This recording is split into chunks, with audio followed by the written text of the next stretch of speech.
Sewananya itu ikoko pengalaman mana basobo jama.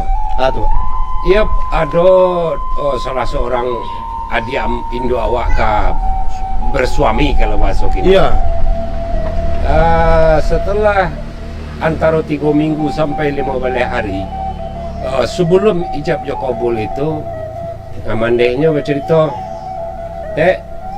ya mak, akau kok balaki besok jangan balaki cik nak. Jadi mana laki ni mak? Balaki 3, balaki ampek ke lah kau.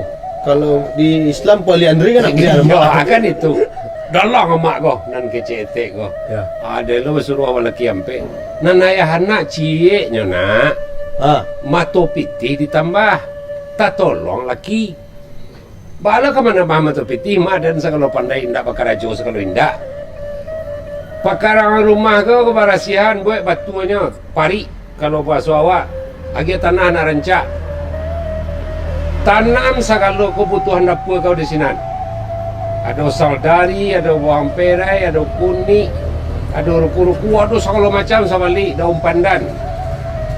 Kalau langkok nan umbui daun-daun kau indak kau bali le, berarti lah tak indak piti kau satu. Masuk itu satu langkok kau bali. Ya. Kalau kini 2,000 mak. 2,000. Kini 2,000. 2,000 kali 30 60,000 sebulan. 60,000 sebulan. Itu baru cie. Sudut rumah seolah kaki dah atau tanah senek. Abuek kena ayam ke pak? Cari induk ayam gak ampe. Induk beranak, anak beranak. Ya. Bertambah mata pitih cie lain. Akhirnya kan tak payah mana suami kau besok encik pitih.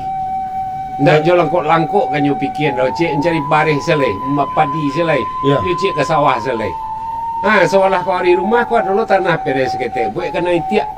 Ya. Abali itiak kat sok buat tatehan bana dia awak itiak kat sawale kat dua wale. Akhirnya kan bertambah mata pitih tu nak. Di belakang rumah bana baparak pisang mangkonyo maju nak mangkonyo kambang anaknya pasak. Ya. Apa baik para pisang di belakang rumah asa-asa anaknya supaya kambang supaya buahnya kadang-kadang akhirnya bertambahlah mata pitih.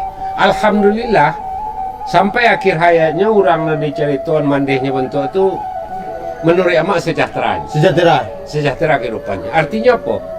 Orang Minang itu sendirilah mempersiapkan diri seandainya Kok laki sakit mana? urwaro peminan dunia sakit sanang peminan tubuh. Ya. Berarti kok sakit manalah suaminya agak sapakan 2 pakan. Siapa sakit sanang tak bicara itu kah? Ya. Ada ketahanan pangan kalau istilah orang kini gitu. Jadi nan kerimakan tetap sempurna. Pancadian bisa tersimpan senganuk seketek, bisa besi kepuak kacik antaranya berduakan orang, bisa lo melimpah ke kepuak si bayau-bayau atau si nama lainnya apa kok gajah betanang kok, gajah maharam ya. Nanti nalik datang.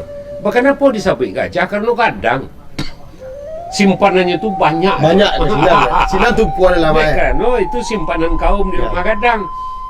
Kalau kepuak kacik simpanan anak-anak cik-cik kok. Jadi peran bernikah pun orang Minang sawananya lah mempersiapkan.